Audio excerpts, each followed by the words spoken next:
Yo, what's up mga pale? Magandang araw at magandang umaga sa inyong lahat mga pale. Ngayong araw ay gigising nga pala tayo ng maaga dahil niyayaya tayo ng mga tropa natin na maglaro ng basketball dun sa barangay nila. Kaya naman goalie na tayo mga pale. Ayan o, tapos na tayong maligo. Diba? Ang bilis. Kakabangon lang tapos nakaligo agad. Mga isang buhos lang, pwede na yon. Tinawagan nga pala tayo ng mga tropa natin na Team Bulugoy TV na maglaro ng basketball dun sa kanila.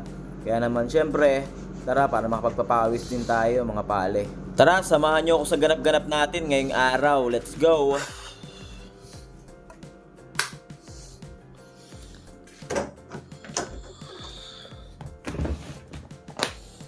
Hanap brief. Hanap short.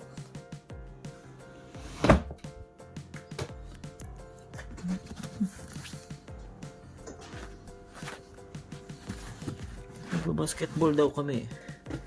Ano kaya? Manalo kaya sa akin yung mga kalaban natin ngayon mga pale?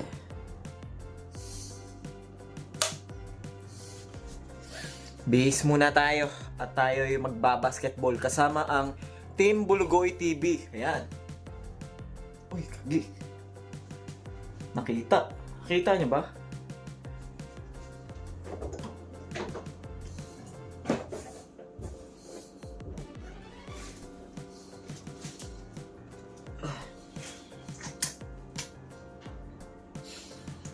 Ilang taon na rin tayong hindi nakapaglaro ng basketball kaya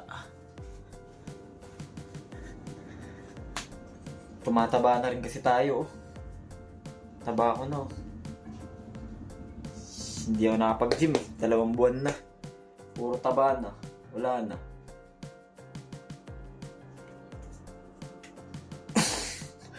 Pangit na. Boy.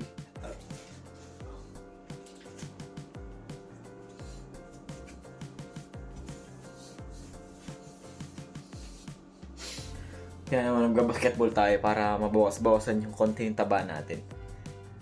Bis lang ako. Siyempre bago tayo umalis, kakain muna tayo. Ito ang ulam natin, kung ano yung ulam natin kagabi. Ayan, sisig. Alright, malamig na sisig. Hindi ko naiinit to, ganun din naman eh. Kakainin ko rin naman eh. Sa tiyan ko na lang papainitin. Ay, mahirap pala mag-isa kapag wala ang tagaluto mo. Nagbakasyon kasi si Mrs. sa Quezon City kaya isa lang tayo ngayon.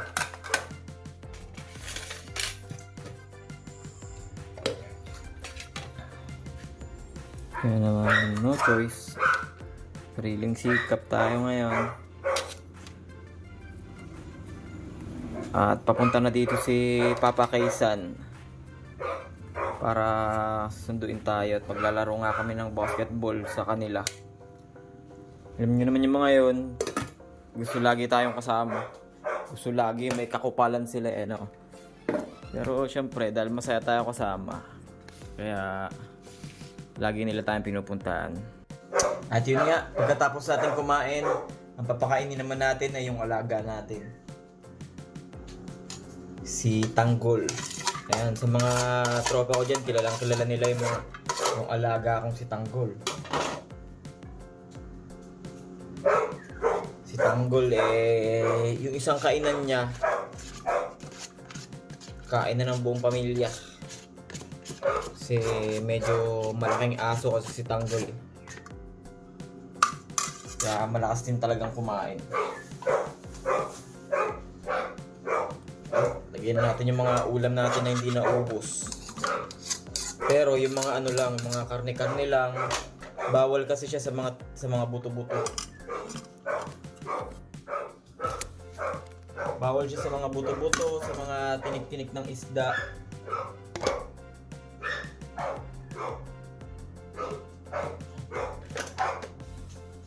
Kaya naman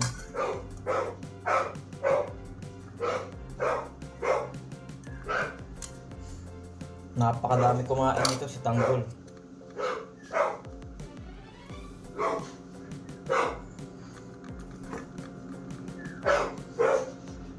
Kaya lalong lumolobo eh. Ayan, mamaya ipapakita ko sa inyo yung alaga kong si Tanggol. Ito nga pala yung pagkain niya. At lagyan natin ng konting tubig. Kasi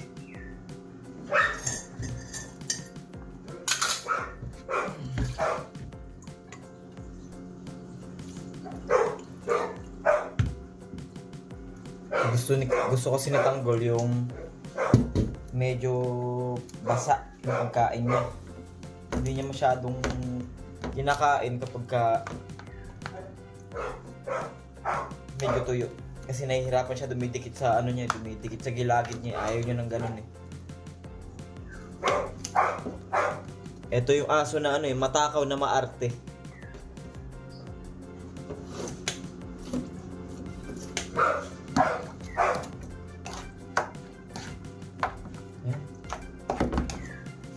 Ito mga gusto niya basa. Wala ka din naman yan eh. Gusto yung basa. Yan, ang ulam ni Tanggol for today's video ay sisig at saka tapa. Beef tapa. Yun o, sana all. Tingnan nyo naman ang pagkain nyo. Diba? Oh. Pagkain na ng buong pamilya to. Ayan, tapos dito naman tayo sa dog food. Lalagyan pa natin. Akala nyo yun na. Akala nyo tapos na. Lalagyan pa natin yan. Ito yung pantakal ng dog food niya. 3 puno.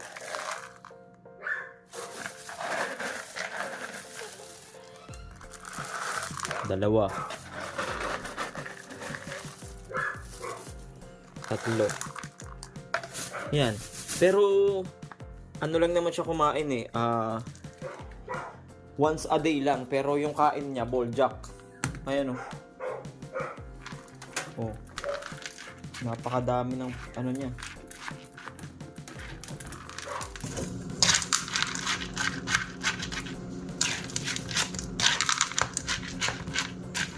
Ganyan katakaw si Tanggol.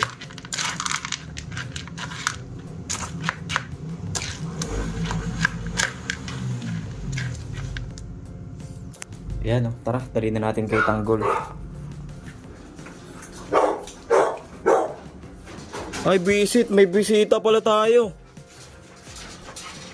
May kupal sa labas oh. Wait lang, papakain pa ako ng aso.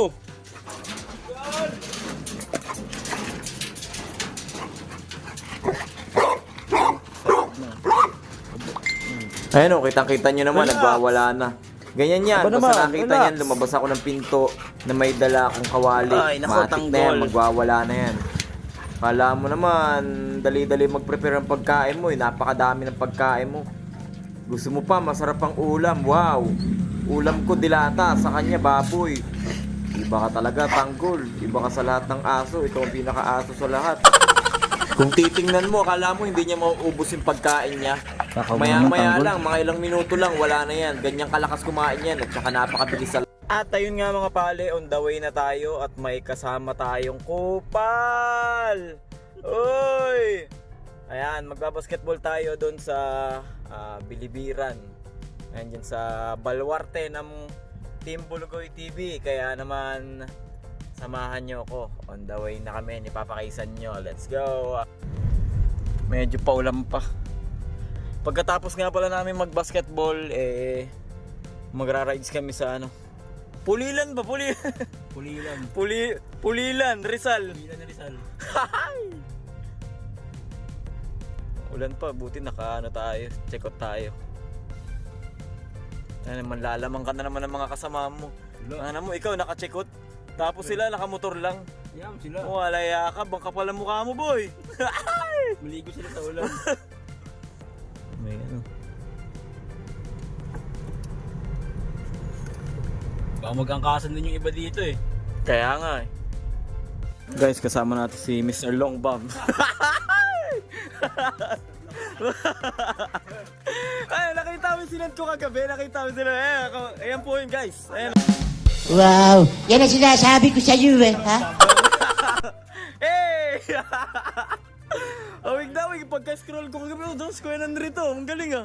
Nakakagat labi ba? Ilagay mo yung picture. At yun nga mga pale, pagdating namin sa court, napakadami palang naglalaro. Ano, kaya mo ba yung mga yun, tol? Malabo, makakilala na dito sa lugar na yan. Inuman, kaya. Eto, malakas talaga maglaro. Maglaro ng bilog. Gym bilog. Pagkatapos nga pala ng game na yan mga pale, marami pang nakalinya na maglalaro. Ayun, yung mga nakatambay sa sulok na yan, nag-aabang din yan na matapos yung laro na yan. Kaya mukhang malabo na rin makalaro tayo mga pale. Ayun, no? Kaya tamang upo lang sa geli, tamang nood-nood lang, tamang palakpakin lang sa mga naglalaro. Pero syempre, ang habol lang naman natin dyan ay magpapawis, hindi manalo. Kitang-kita nyo naman, ang lalaki ng mga kalaban dyan eh, no? Kahit malaro tayo, mapasok tayo dyan, hindi tayo mananalo sa mga yan, no? Mga malalakas maglaro yan eh. Papawis lang naman tayo mga pali kasi matagalan tayong hindi nakapaglaro ng basketball. Ayun, may nagkakagirihan pa sa ilalim eh, no? Pustahan nga pala ang labanan nila dyan, kaya naman medyo mainit ang laban. Tingnan nyo naman ang depensa. Oh. Ayan ang mga depensa mga pali. Takpan mo mata para hindi makita yung yung pasa. Mukhang matatagalan pa bago tayo makasalang mga pali kasi mukhang dalawang team pa ang mga nag-aabang ngayon, yung mga nasa sulok at saka natin pa sa kabila. Marami naghihintay dyan kaya mukhang matagal-tagal tayo manonood. Masakit-sakit pa naman umupo dyan kasi sa bato.